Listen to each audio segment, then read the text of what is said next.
The Sharkies. They had a season here. A week here, I should say. I got my win of the week. Sam, did you get your win of the? I don't think you got your win of the week here. Vince and I both picked Saturday. I got the overtime win against Detroit.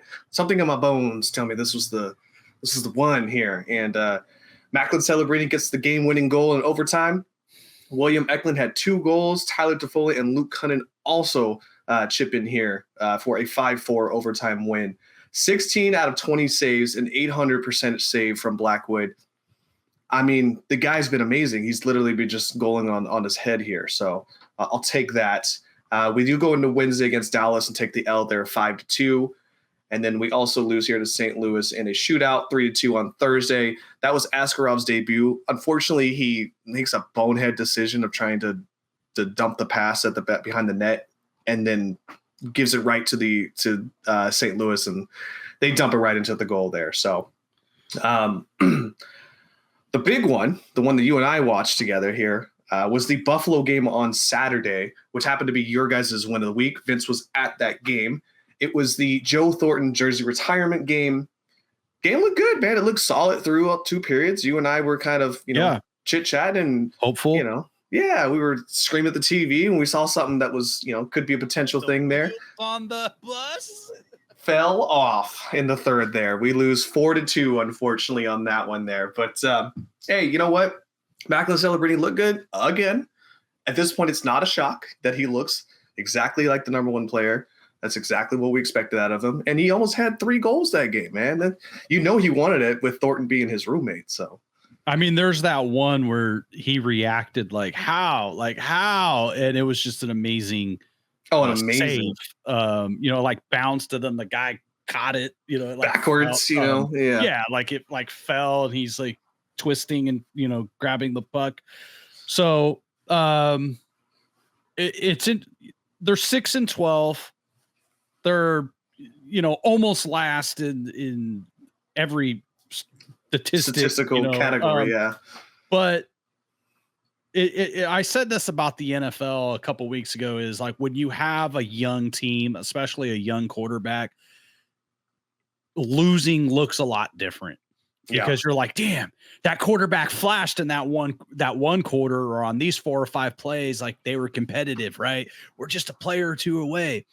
And that's what it feels like with the Sharks, that you're seeing the flashes of Celebrini, of Smith.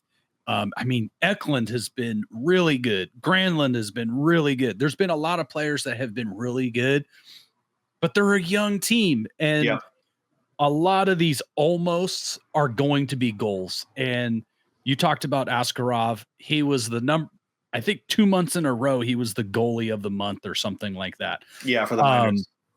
So he's been Miners' top goalie. There's no guarantees in life. There's no guarantees in anything. But I think by the end of the year, he's probably taken a majority of the starts at goalie.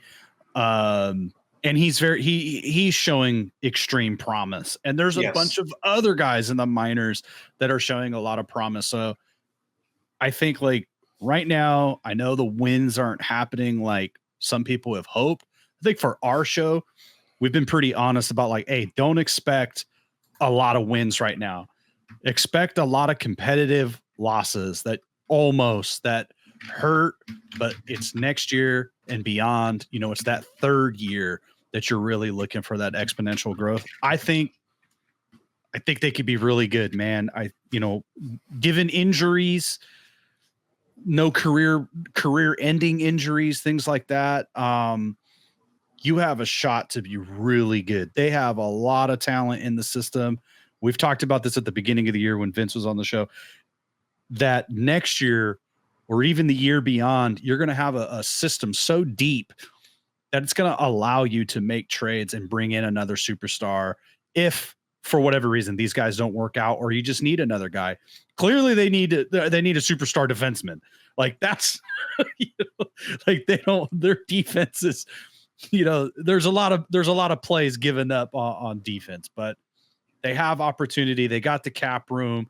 They have the capital. They're going to have a good draft pick this year, and they're going to keep adding to this pen of young talent the future is bright. So I know the wins aren't there right now, but I'm extremely optimistic right now.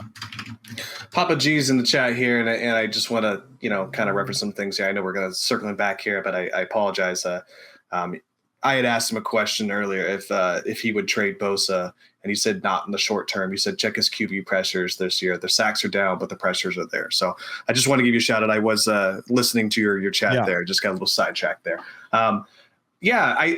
I just think in the long term of everything, we still got young guys that haven't even seen the ice that we drafted 2 years ago. You know what I mean? So there's so much more to come with this team, and hell, maybe we don't see them. Maybe they become a trade piece so we can get something to compete because we're that close to the doorstep in like 2 years. You know what I mean? So there's a lot of what ifs in this situation with this team, and that's honestly the best part about jumping into the Sharks if you haven't now, because there's so much young talent, so much what if scenarios, what if situations, and who knows, you could potentially be knocking on playoff doors next year or 2 years down the road, right, continuously year after year after that. So, and I think the Sharks have proven that they're capable of doing that, given the fact that they, damn near went to the playoffs 13 years in a row until they missed one. Right. So it's possible.